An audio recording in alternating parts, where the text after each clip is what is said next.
4:15 in the afternoon, and the dog was already there. Eleanor Hale came through the iron gate the way she came every day, past the crooked hedge, past the stone angel with the chipped wing, and she saw him before she saw the grave. Scout. Lying flat against the grass with his chin on his paws, ears up, watching the road like he was expecting someone to walk down it. He was always early, 4 years, and he was always there before her, curled against the base of the headstone that read Frank Hale, beloved husband, US Army, retired.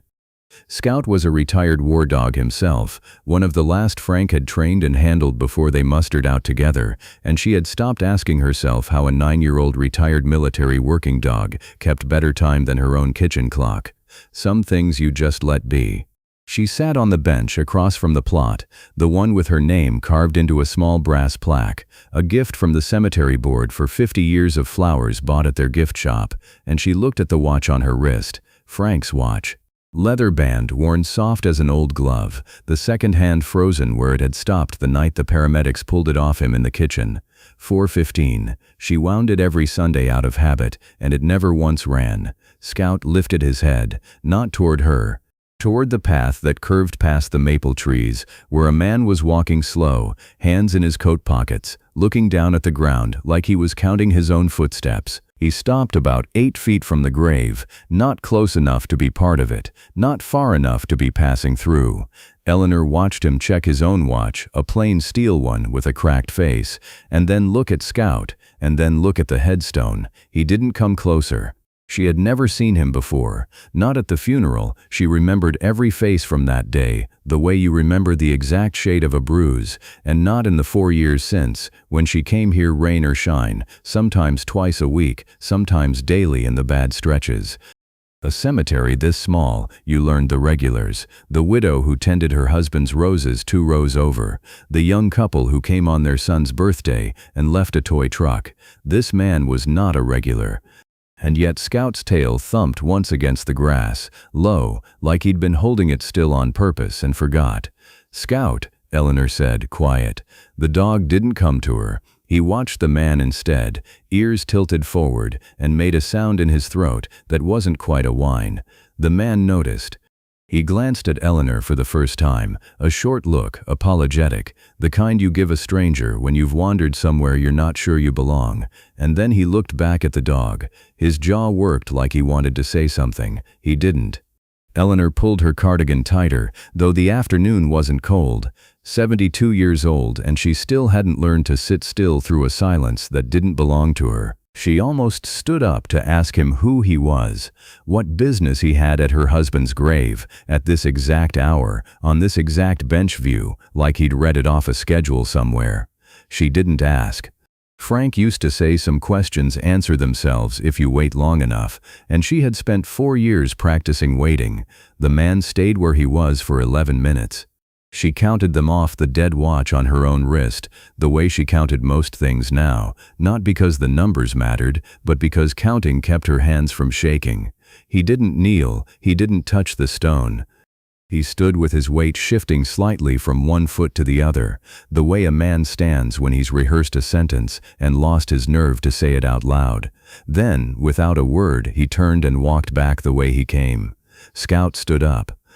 That was the part that caught in Eleanor's chest and stayed there. 4 years, and the dog had never once left the grave before she did. He walked her out, always, patient at her heel, matching her slow pace down the gravel path to the car. Today he took 3 steps after the stranger, stopped, looked back at Frank's headstone, looked at Eleanor, and sat back down, torn between 2 directions like he didn't know which one was his job anymore.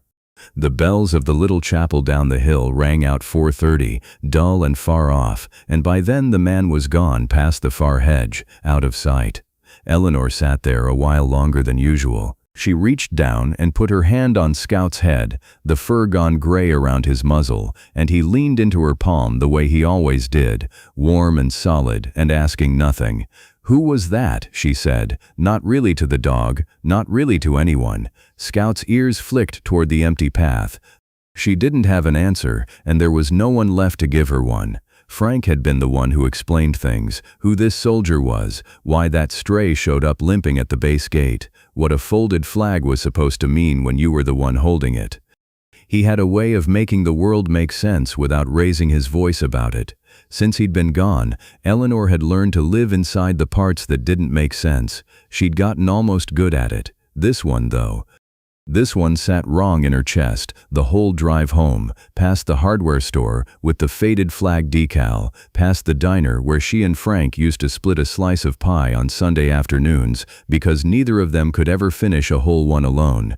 Scout rode in the back seat with his nose pressed to the window, watching the road slide past like he expected to see the man again around every bend. She parked in the driveway. She let the dog out. She stood a moment with her hand still on the car door, the watch on her wrist catching the last of the afternoon light, its hands still frozen at 4:15, and she thought about the way that stranger had looked at his own watch and then at her dog, like he was checking a schedule against a schedule. Scout had never looked at another living soul the way he looked at that man. He had never done that with a stranger in 4 years, not even once, not even with her. She went inside and didn't turn the lights on right away. She sat at the kitchen table where Frank used to sit, in the chair across from her own, and she thought, not for the first time and not for the last, that there were things her husband had carried out of that house without ever telling her what they weighed. Tomorrow, she decided. Tomorrow she would get there early. Eleanor got there at 3:50 the next day, 25 minutes early, and told herself it was because the hip pain was better in the afternoon light. It wasn't a lie exactly, it just wasn't the reason. Scout was already out front by the time she pulled up, sitting on the porch steps with his leash in his mouth, tail sweeping the wood in slow arcs. He'd taken to doing that in the last year, carrying his own leash to the door, like he could see the clock better than she could. She clipped it on, and they walked the 6 blocks to the cemetery instead of driving, her cane tapping a steady rhythm against the sidewalk, the dog matching her pace without being told. She picked the same bench. She waited. 3:58, the maple trees still, no wind. 4:10, and a squirrel ran the length of the low wall, and Scout didn't even lift his head. He was watching the path, same as her. Both of them turned toward the curve past the hedge like an audience waiting on a curtain. 4:13, the man came around the bend. This time Scout didn't hold back. He crossed the grass at a trot, not fast, but sure, the way a dog moves when it already knows where it's going, and he pressed himself against the man's leg before Eleanor had even finished standing up off the bench. The man crouched. He put both hands on the dog's neck, scratched behind the ears with the kind of familiarity that couldn't be faked, a man who'd done this exact motion 100 times before, who knew Scout liked his left ear scratched harder than his right. "Hey, boy," he said, low. His voice cracked a little on the second word. Eleanor stood at the edge of the grass, watching a stranger greet her dog like an old friend, and something in her chest went cold and sharp at once. She didn't cross over, not yet. She watched him sit down on the ground beside the headstone, not on it, beside it, like he was giving Frank the space closest to the stone, and Scout dropped down between them, head on the man's knee, sighing the long sigh he usually saved for the end of a walk. She waited until he stood again to make her move. "Excuse me," she said. Her voice came out steadier than she felt. "I don't believe we've met." He turned, and up close she could see him better. 70, maybe 75, a face weathered the way men got who'd spent decades outdoors, a faded ball cap with an insignia she almost recognized and couldn't place. His eyes were pale blue and tired in a way that had nothing to do with age. "No, ma'am," he said, "I don't believe we have." That was all. He didn't offer a name. He didn't explain himself. He looked down at Scout, who was leaning his whole weight against the man's leg now, and something passed over his face, quick, gone before she could name it. And then he looked back at Eleanor and gave a small nod, like a man excusing himself from a room he'd only meant to pass through. "He's a good dog," the man said. "Frank trained him right, back when he was still active duty. That dog worked 2 deployments before they let either of them retire." The name hit her like a hand against her sternum, not because it was wrong. Because a stranger had no business saying it that easy, that familiar, in the same breath as a compliment about her own husband's work. "You knew Frank," she said. It wasn't a question. Long time ago. He glanced at his watch again, the cracked one, and something in his shoulders pulled tight. "I should go." She wanted to stop him. She didn't know the words for it. By the time she'd found even the shape of a sentence, he was already 3 strides down the path, and Scout was standing at the edge of the grass, torn again, watching him go with his ears low. Eleanor went home and did the thing she hadn't done in over a year. She got down the shoebox from the top shelf of the hall closet, the one with the visitation book from the funeral, 300 names in loops and scrawls, half of them people she'd never seen again. She sat at the kitchen table and went through it page by page under the lamp, running her finger down each line. There, 3rd page, near the bottom, in handwriting so tight and careful it looked almost printed. Gerald Whitfield. And beside the signature line, in the space marked relationship to family, 4 words that she must have read once, 4 years ago, in a haze thick enough that they hadn't stuck. Friend of the family. She said the name out loud to the empty kitchen, testing the shape of it. Gerald Whitfield. It meant nothing to her. In 31 years of marriage, Frank had never once mentioned a Gerald. She knew his commanding officers by name, his platoon sergeant who used to call the house on Frank's birthday every year until he passed, the man who'd trained him on the range back in '78. She had a whole roster of ghosts memorized from 3 decades of Frank telling stories over dinner. Gerald Whitfield wasn't on it. She dug further, past the visitation book, into the drawer where Frank had kept his old service photographs, sun-bleached and curling at the corners. Most of them she knew by heart. Frank at 22, squinting into desert light, a row of young men in fatigues with their arms slung over each other's shoulders. She'd looked at these photos 100 times over the years and never once counted the faces. She counted them now. 3rd from the left, a young man with pale eyes even then, laughing at something outside the frame, his arm draped easy across Frank's shoulders like it belonged there. She held the photo under the lamp until her eyes ached, comparing that young face to the tired one from the cemetery, searching for the line between them. It was him. She was almost sure of it. Scout came and put his chin on her knee, and she scratched behind his left ear, the one the stranger had known to favor, and she thought about how a man could stand at the edge of her husband's grave for 4 years running, close enough for the dog to learn his scent, and never once knock on her door. Whatever he had come there to say, he hadn't said it to her. She decided, sitting there with the lamp burning low and the old photograph trembling slightly in her hand, that the next time she saw Gerald Whitfield, she would not let him walk away again. She got there first the next day. Eleanor sat on the bench, with the visitation book in her lap, the old photograph tucked inside the front cover, like evidence she meant to present, and she waited with a patience that felt more like held breath than calm. Scout paced. He did 3 slow laps between the bench and the headstone, sat, stood again, paced some more, ears pricked toward the path every time a bird moved in the hedge. 4:11, and Gerald Whitfield came around the bend the same as always, hands in his coat pockets, eyes on the ground. This time she stood before he'd taken 10 steps. "Mr. Whitfield." He stopped like he'd walked into something solid. His eyes came up, found her, and for a moment there was nothing in his face but the particular stillness of a man caught somewhere he didn't think anyone was watching. "You know my name," he said. "I found it in the visitation book, and I found you in a photograph from 1979. She held it up, though she didn't cross the grass to hand it to him. Some part of her wanted the distance to stay exactly as it was. "You were standing next to my husband, with your arm around his shoulders, so don't tell me you're a stranger who wandered in here by accident, not 4 years running, not at the same hour, every day, like you're punching a clock." Scout moved between them, uncertain, tail low, looking from one to the other, like he was waiting for someone to tell him where to stand. Gerald's jaw worked. He looked at the headstone instead of at her, and for a long moment he said nothing at all, and the silence stretched long enough that Eleanor felt her own patience start to curdle into something meaner. "I owe Frank something," he said finally. "That's all I can tell you. That's all you can tell me." She heard her own voice climb, thin and brittle, the voice she hadn't used since the year after the funeral, when grief had made her sharp with checkout clerks and telemarketers, and anyone who dared ask how she was doing. "My husband is dead, Mr. Whitfield, 4 years. And you've been standing at his grave this whole time, without once introducing yourself to his widow. What exactly do you think that looks like? It's not what you think. Then tell me what it is." He looked at her then, really looked, and something crossed his face that might have been the start of an answer. His mouth opened, closed, opened again, and what came out instead was smaller than whatever he'd meant to say.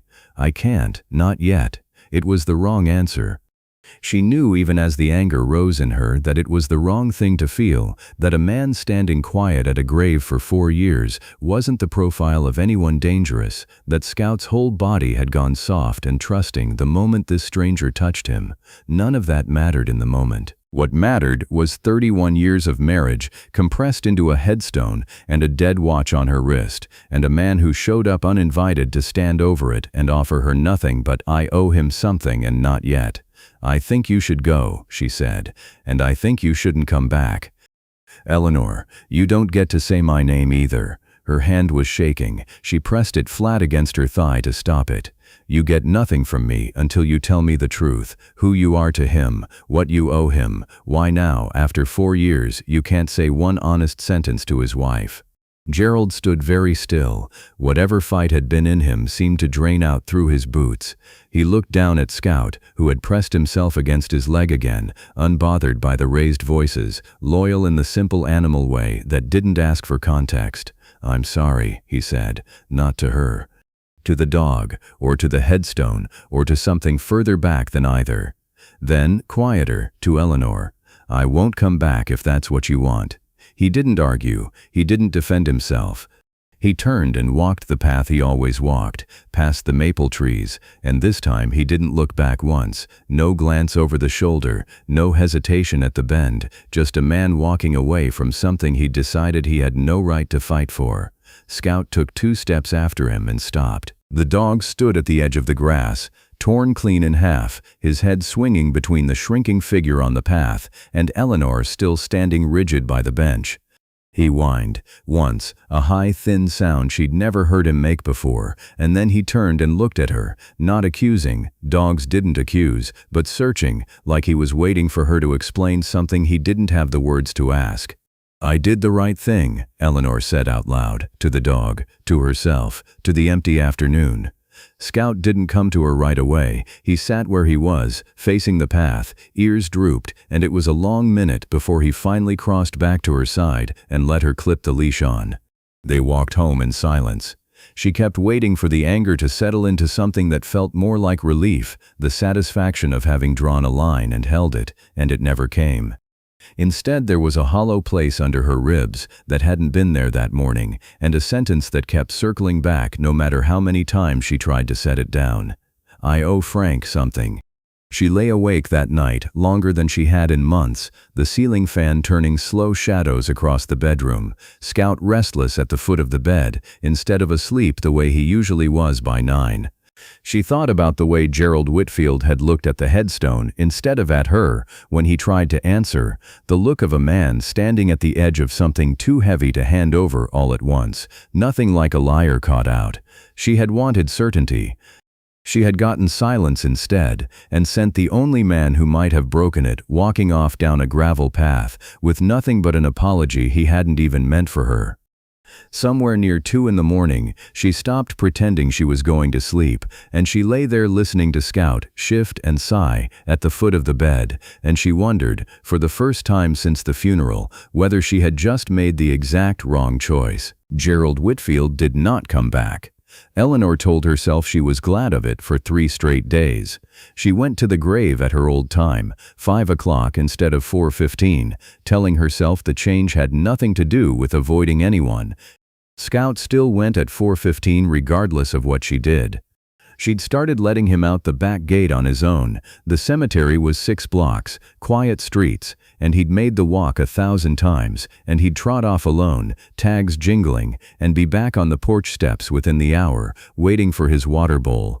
On the 4th day, she followed him. She kept back a block, feeling foolish, an old woman trailing her own dog down a sidewalk she'd walked her whole life, but something had been nagging at her since the argument, a low current she couldn't name until she watched Scout turn in through the cemetery gate and go straight to the grave without so much as a glance at the bench. He didn't lie down the way he always had.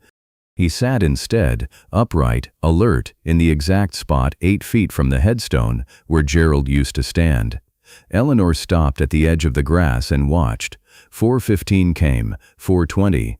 Scout didn't move from the spot, ears up, eyes on the path past the maple trees, and when nothing came around the bend he made a sound low in his throat, not quite a whine, and put his nose to the ground where a man's boots had stood every day for she didn't know how long. He sniffed the grass in a slow, careful circle, the way he used to when Frank hid his ball behind the woodpile, and then he lay down in that exact spot, chin flat on his paws, facing the path.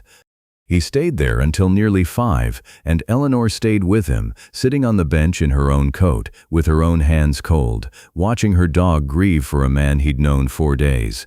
That was the word for it once she let herself think it plainly. Grief, plain and simple, the particular stillness of a creature waiting for someone who wasn't coming, the same stillness she'd worn herself for the better part of 4 years, without ever once naming it that clearly in her own dog.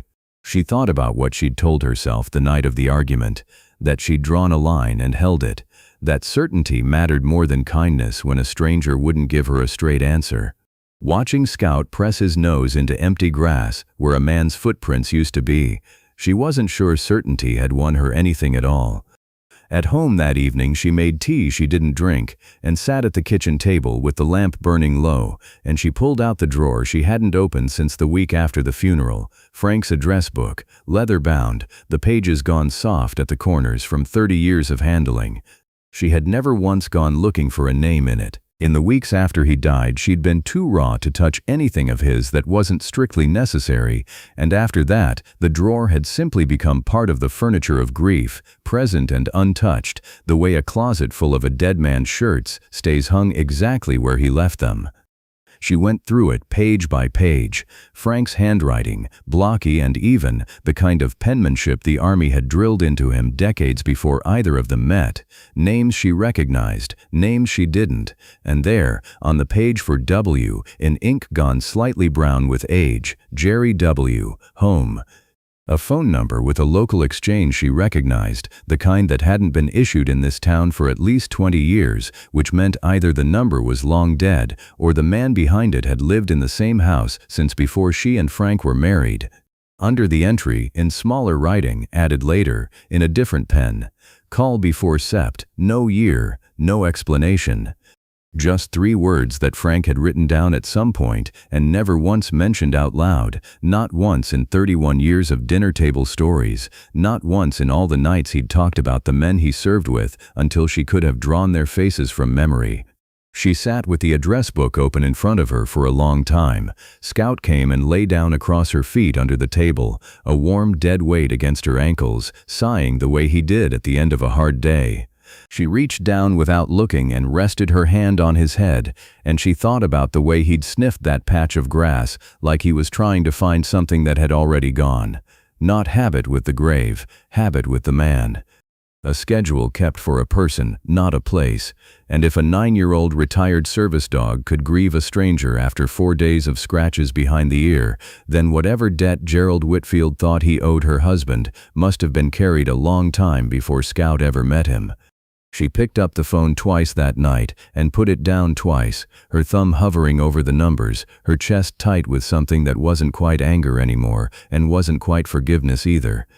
It sat somewhere between the two, unfamiliar territory for a woman who had spent 4 years being certain about exactly one thing, that she alone had known her husband best, that whatever there was to know about Frank Hale's life and death, she had already been told all of it.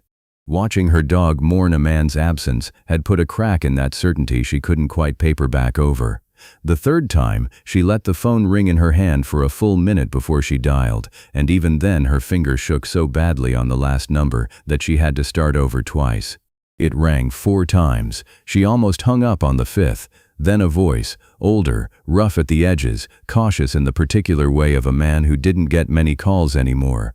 Whitfield residence. Eleanor sat very still at her kitchen table, Scout's weight warm against her feet, the address book open in front of her to a page written in her dead husband's hand, and for a moment she couldn't find a single word to say. "It's Eleanor," she said. "Eleanor Hale." The silence on the line lasted long enough that she thought he might have set the receiver down without hanging it up, the way old men sometimes did when a call caught them off guard. "I know who it is," Gerald said finally. "I'm calling to apologize." The words came out stiffer than she meant them, rehearsed, because she had in fact rehearsed them, standing at the kitchen counter with the address book propped against the sugar tin. "For how I spoke to you. I was unkind, and you didn't come here to be accused of anything, and I think I knew that even while I was doing it." Another silence, shorter this time. "You had a right to ask," he said. "I didn't give you a real answer. That's on me, not you." Eleanor closed her eyes. Scout had lifted his head at the sound of her voice going quiet and serious, and now he sat up fully, ears forward, watching her the way he watched a door before it opened. "Then give me one now," she said. "Please, what do you owe my husband, Mr. Whitfield?" "What is it you've been standing at his grave to pay?" The line hummed. She could hear, faintly, a television somewhere in the background of his house, a game show host's voice rising and falling, and then the sound cut off. He'd muted it, or turned it off, made the kind of small silence a man makes when he's decided a conversation deserves his full attention, even if it costs him something to give it. "I have a tape," he said. "A tape. An answering machine tape. The old kind, the little cassette that used to sit in the base of the phone." His voice had dropped, gone rough in a different way now, not cautious but tired, worn thin at the edges. "It's from the day Frank died. My machine picked it up, the whole call. Every second of it, right up until—" He didn't finish the sentence. He didn't have to. Eleanor's hand found the edge of the table and gripped it, and for a moment the kitchen tilted slightly around her, the way a room does when the floor under a story you thought you knew turns out to have a trap door in it. "You have a recording," she said slowly, "of the last phone call my husband ever made." "Yes, and you've had it for 4 years. Yes, and you never told me." Her voice cracked on the last word, not with anger this time, but with something rawer, and Scout crossed the kitchen and pressed his head into her lap, whining low, feeling the change in her the way he always did before she'd finished feeling it herself. "I wanted to bring it to you," Gerald said, and now the words came faster, like a dam breaking loose after 4 years pressed against it. 100 times I wanted to. I'd get as far as your street and turn around. I'd get as far as this porch." A breath, shaky, audible even over the line. "I go to the grave instead, every day. It's the only way I've found to say what I never got to finish saying to him. Standing there, close enough, saying it into the ground where I know he can't hear me, because that's easier than saying it to you, where you can." "Bring it to me," Eleanor said. "Now, tonight." "I can't." "Why not?" "Because I don't know what's on it past the first part, Eleanor." His voice broke fully then, an old man's voice cracking down the middle. "I heard the beginning once, right after the funeral, and I couldn't listen to the rest. I've kept that tape in a box for 4 years, and I have never once played it all the way through, because I am scared half to death of what happens to both of us the moment we hear the end of it. What if it's not the kind of thing you should be given, Eleanor? What if it's the last sound your husband ever made, and it's not something a person is meant to carry around for the rest of her life?" Eleanor sat with the phone pressed hard against her ear, Scout's head heavy and warm in her lap, and she found she had no answer ready for that. She had wanted the truth so badly, it had felt like hunger these past days, and now the truth had a shape and a weight and a warning attached to it, and some old tired part of her understood exactly why a frightened man might spend 4 years standing at a grave instead of knocking on a door. "There are things," Gerald said, quieter now, "that once you hear them, you can't put back. I've been carrying this alone, because I didn't think I had the right to make that choice for you, and I still don't know if I do." "Let me make it then," she said. "Not you." He didn't answer right away. She heard him breathe, once, twice, the sound of a man standing at the edge of a decision he'd been circling for 4 years. "I need to think," he said finally. "Give me some time." How much time? I don't know. It wasn't the answer she wanted. It also wasn't a refusal, and after the flat silence he'd given her at the grave 3 days before, that felt like something close to progress, thin as it was. 2 days later, she learned exactly how little time there was.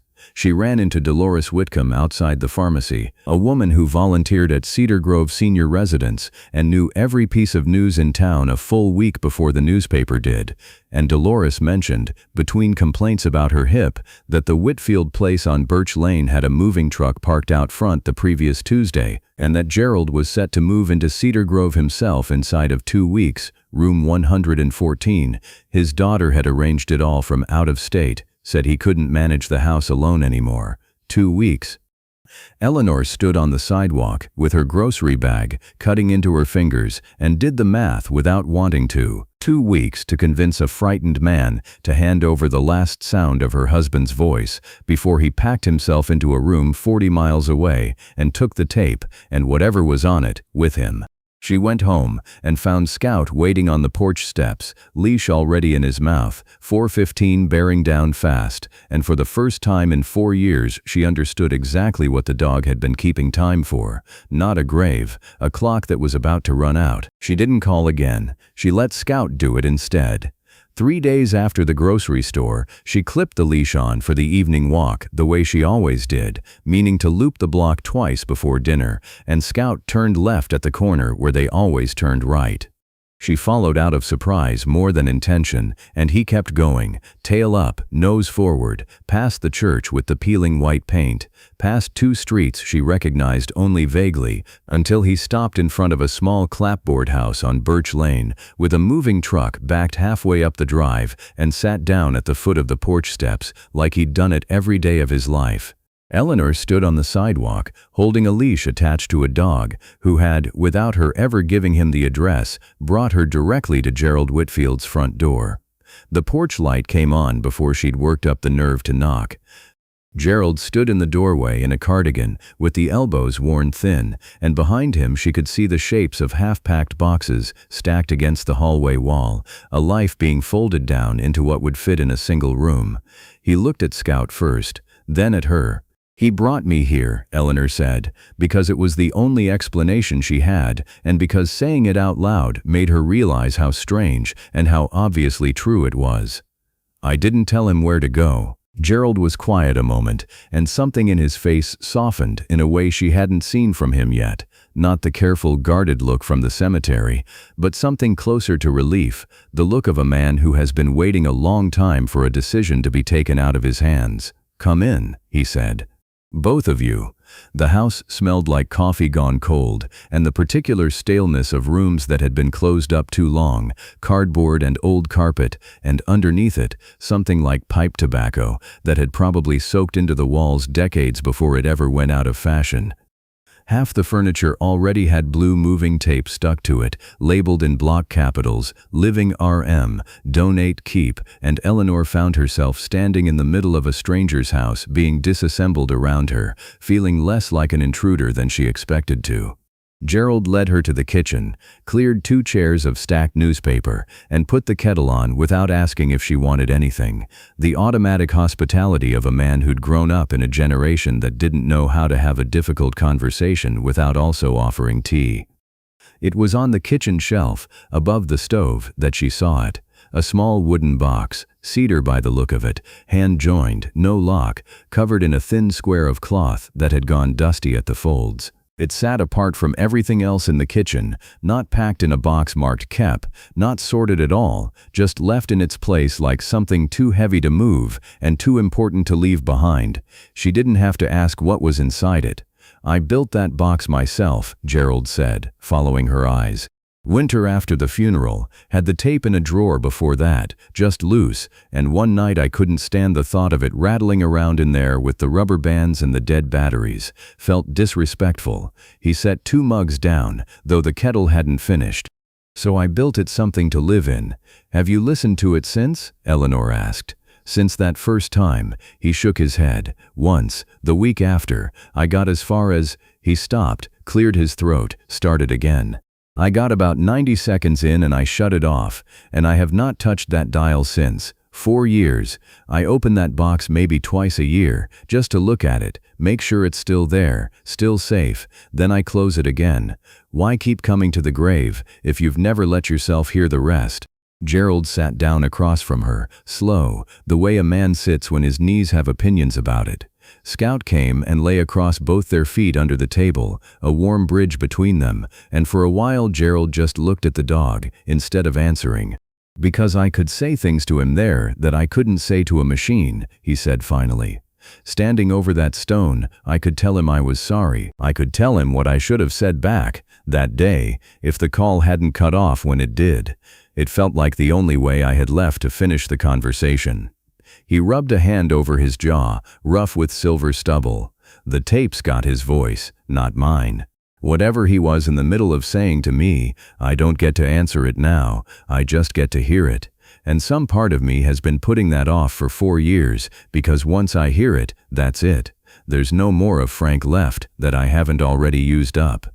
Eleanor sat with that for a long moment, the kettle beginning its low whistle behind them, unattended.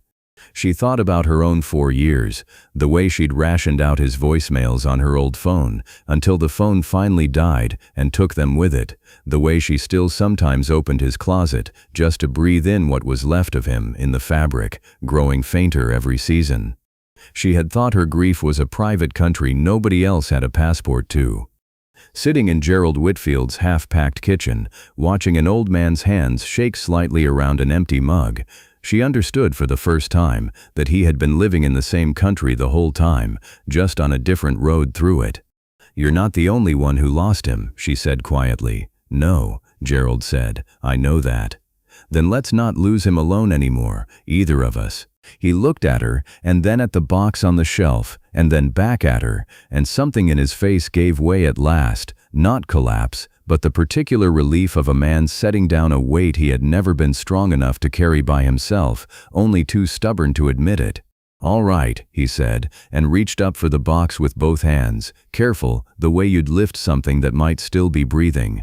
"All right, Eleanor, let's hear the rest of it." The machine was older than Eleanor expected, a beige plastic box with a rocker switch and a cassette door that didn't quite close flush anymore, the kind of thing that had probably sat unplugged in a closet for a decade before Gerald dug it back out. He set it on the kitchen table between them like it might go off if handled wrong, and he stood over it for a long moment with his hand hovering above the play button, not pressing it. "You don't have to," Eleanor said, though every part of her wanted him to. "I do," he said, "not for me. Been not doing this for 4 years and it hasn't fixed a thing." He pressed play. The tape hissed first, a long stretch of static thick nothing, the sound of an empty line held open, and then a ring, distant and tinny through the small speaker, and Gerald's own voice, 4 years younger, saying hello into a phone he clearly hadn't expected to be picked up so fast. Eleanor's hand tightened on the edge of the table before Frank had even said a word. It was strange to hear Gerald's voice twice at once, the man beside her and the man on the tape, 4 years apart and somehow the same person. Then Frank's voice came through, and the whole kitchen went very still. "Jerry, hey, you got a minute?" Eleanor's hand found the edge of the table. She hadn't heard that voice in 4 years except in memory, and memory had softened it somehow, sanded down the particular gravel of it. The way he always said Jerry's name a half beat too fast, like he was already halfway into the next sentence. Hearing it out loud again, unfiltered, made her chest ache in a way memory never had. Scout, under the table, lifted his head at the sound and went rigid, ears up, staring at the machine like Frank might step out of it. The conversation on the tape moved easy at first, small things, the kind of talk 2 old friends fall into without trying, something about a fishing trip that never happened, a complaint about the price of gas, Jerry's laugh crackling through the old speaker at something Frank said that the tape hadn't quite caught clean. Eleanor found herself leaning forward without meaning to, hungry for every word. Then the tone of the call shifted, Frank's voice slowed. "Listen, I've been thinking," he said, "about slowing down some, selling the truck maybe. Elle's been wanting to do that drive up the coast we always talked about, and I keep saying next year, and I'm 61 years old, Jerry. There ain't an infinite number of next years left in the account." Gerald, beside her at the table now, had gone very still, staring at a point on the wall past her shoulder. "I want to tell her that," Frank's voice went on. "I don't say things like that to her enough. You know how I am. I show it. I don't say it." Thought maybe it was enough, all these years, just showing up, fixing the porch step, bringing her coffee before she's even awake and asking anything. But a man gets older, he starts thinking maybe showing isn't. The line cracked, a sound like something dropped, hard, close to the receiver. Frank? Nothing. A rustle, distant, unclear, cloth against plastic, maybe, or something worse, and then a long low hum of static that Eleanor's mind filled instantly and without permission with every terrible possibility a 4-year-old grief had ever handed her in the middle of the night. Frank, you there? Frank. Gerald lunged for the stop button so fast, his chair scraped back hard against the linoleum, and the machine clicked silent, and the kitchen dropped into a quiet so total that Eleanor could hear her own heartbeat. "That's it," Gerald said, breathing hard, both hands flat on the table like he needed it to stay upright. "That's as far as I ever got. I heard that sound, and I knew right then something had happened, and I called 911 from my own line, while his phone just sat there open, connected, recording whatever was on the other end, and I have never once let myself hear what came after that sound, not once. 4 years. Eleanor sat with her hand pressed hard against her mouth, her whole chest locked tight around a scream that had nowhere to go. She had spent 4 years believing she knew exactly how her husband died, collapsed in the kitchen, gone before she got home from the pharmacy, the coroner's careful clinical words doing the job of sparing her the actual sound of it. She had never once imagined that sound existed on a cassette tape in a stranger's cedar box, that somewhere out there the last seconds of Frank Hale's conscious life had been sitting quiet in a kitchen on Birch Lane the whole time, waiting. "I can't," she whispered. "I can't hear that. Not that part. Not the falling. I know." Gerald's voice was wrecked, an old man undone at his own table. "I've known for 4 years I can't hear it either. That's why I never brought it to you. I was so scared. It ends the way we're both afraid it ends. And once you hear a thing like that, you can't put it back in the box. It lives with you forever, right alongside every good memory you've got left, and I didn't think either one of us could survive both those things living in the same head." Scout stood up from under the table, slow and deliberate, and pushed his whole body between their 2 chairs, forcing his way in until his head rested half on Eleanor's knee and half on Gerald's, one dog trying to hold 2 grieving people together with the only tool he had.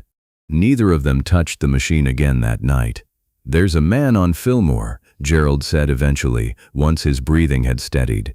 "Does audio restoration. Used to work at the radio station before it closed. Cleans up old recordings for the Historical Society. If there's more on that tape past the part we heard, and there is, the reel kept running another 40 seconds before it cut off. Maybe he can pull it clean. Maybe what's underneath that static isn't what we think it is." Eleanor looked at the small beige machine sitting silent on the table, the tape still loaded inside it, holding whatever came next in the dark. "Tomorrow," she said, her voice barely above a whisper. "Take it to him tomorrow.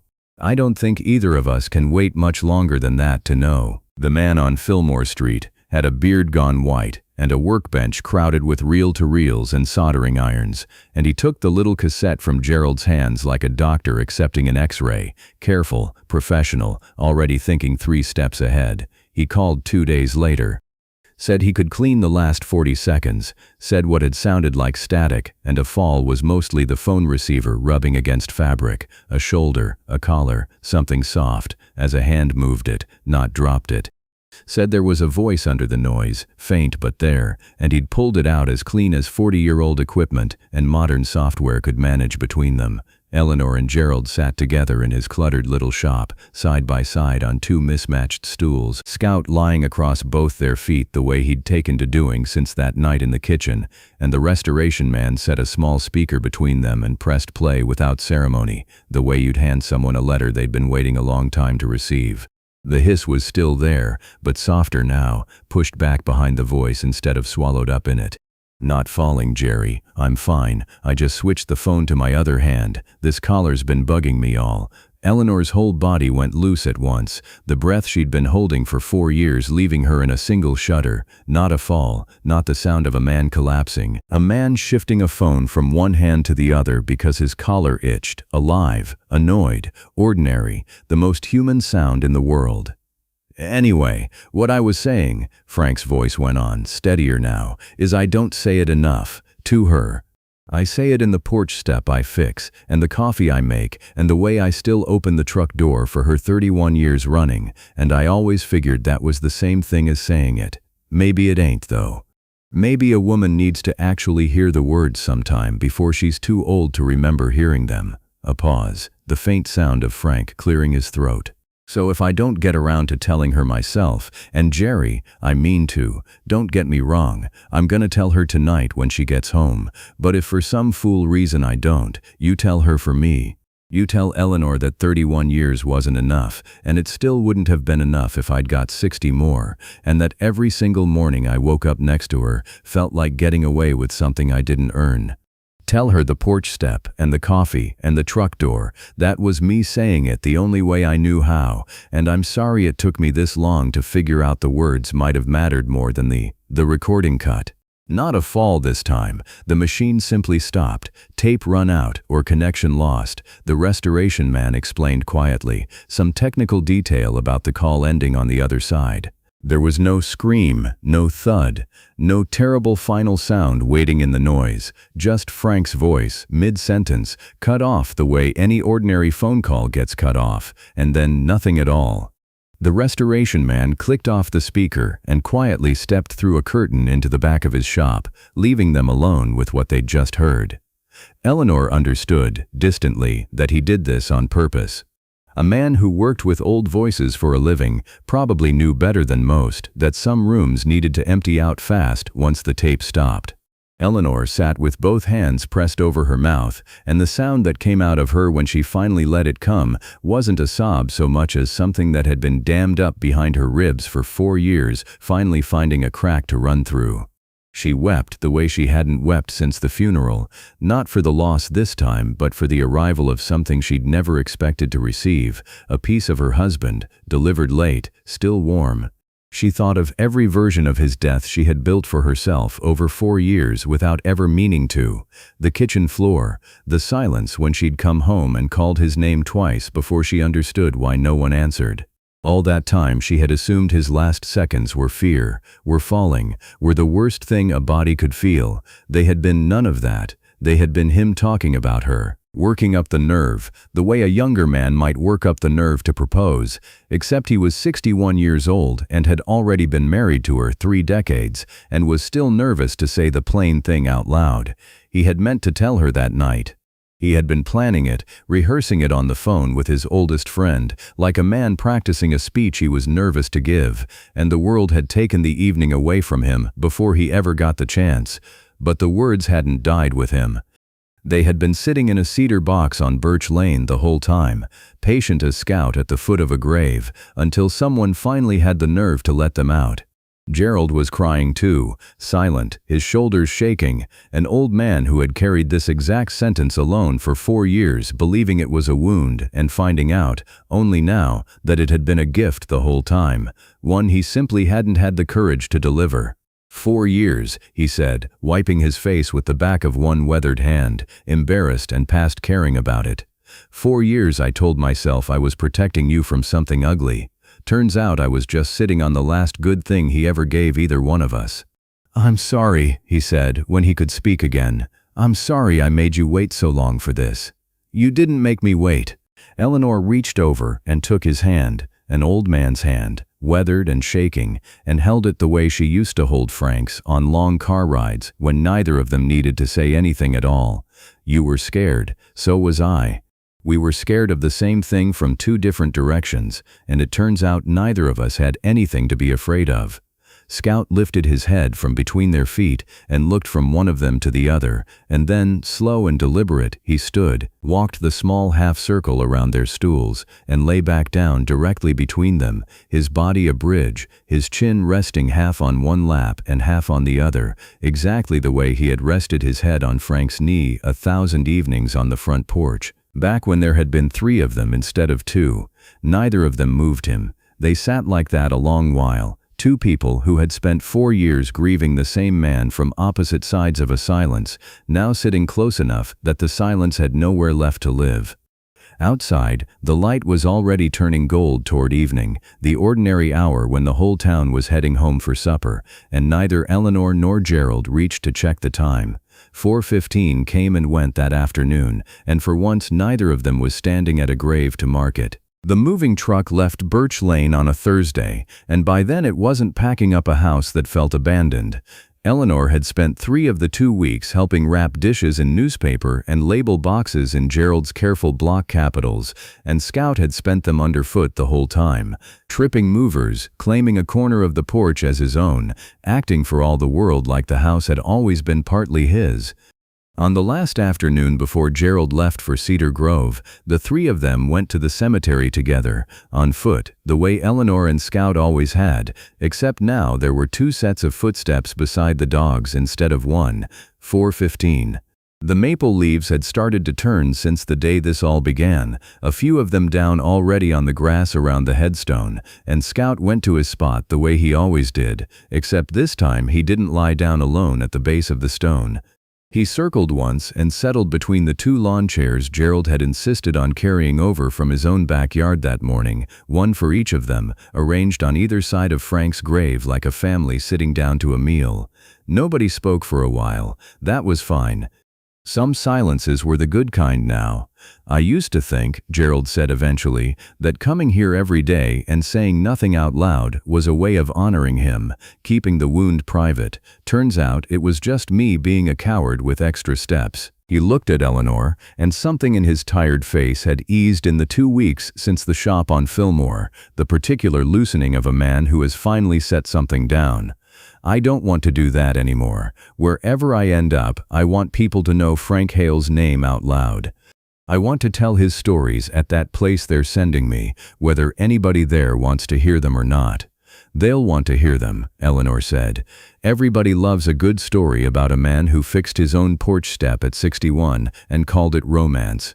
Gerald laughed, a real one, surprised out of him, the first she'd heard from him since this whole thing began, and Scout's tail thumped twice against the grass at the sound of it, like he approved. They talked about Frank for an hour after that, the way people are supposed to talk about the dead and so rarely manage, not the eulogy version, careful and edited, but the real one, the way he used to sing off-key doing dishes.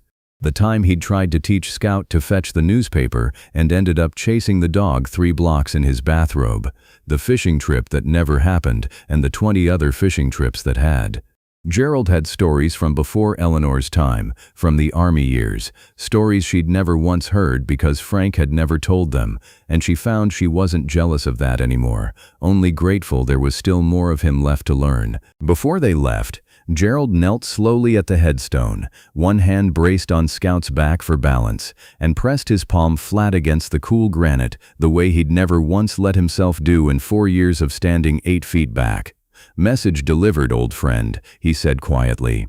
"Took me longer than it should have, but it got where it needed to go." He handed Eleanor a small parcel wrapped in brown paper before they walked back, the original cassette tape, cleaned and recased, along with the restored recording burned onto a disc, both nestled inside the cedar box he'd built 4 years before. "This belongs with you now," he said. "I kept it long enough." "You'll still come visit," Eleanor said. It wasn't quite a question. "Every chance they give me a ride into town, and you'll bring that dog to see me at Cedar Grove, won't you? Man in room 114's going to need visitors who don't play checkers wrong on purpose just to end the game faster." "I cheat at checkers on principle," Eleanor said. "You'll have to live with it." They laughed together, easy, the way old friends laugh, though they had known each other properly for barely 2 weeks. Proof, if either of them had needed it, that grief shared honestly could build in days what politeness alone might never have managed in years. Somewhere out there, Eleanor thought as they walked back through the gate, there were other people carrying tapes of their own, recordings never played, letters never mailed, apologies rehearsed 100 times in an empty car, and never once spoken out loud to the person who needed to hear them. Whole rooms full of unopened cedar boxes, waiting on somebody brave enough to press play. The next afternoon, Gerald was gone to Cedar Grove, and Eleanor walked to the cemetery alone with Scout, the way she had for 4 years before any of this began. She sat on her bench. Scout lay at the base of the headstone the way he always had, chin on his paws, watching the path. She looked down at her wrist, at Frank's watch, its hands still frozen exactly where they'd stopped the night he died, 4:15, forever, a small dead clock she'd worn every day since without ever quite deciding to keep it running that way on purpose. For 4 years she had looked at that stopped watch and felt only the ache of a moment that would never move forward.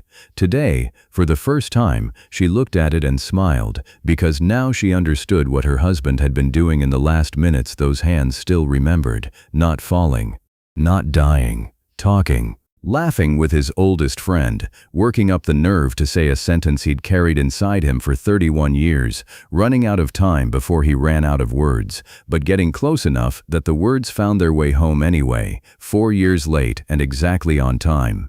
She understood now, too, why he'd scrawled "call" before sept in his own hand in that address book. He'd meant to close the loop with Jerry before he broke his own news to her, before he sold the truck and started that slower life he'd been rehearsing on the phone the whole time. Scout lifted his head and looked down the path, out of habit more than expectation now. Nobody came around the bend, nobody needed to, not today. He settled back down with a long, contented sigh, and Eleanor sat beside him in the gold afternoon light, no longer alone at 4:15, and for the first time since the funeral, the silence between her and her husband's grave felt less like an ending and more like the last unfinished half of a conversation that had at last been allowed to reach its close.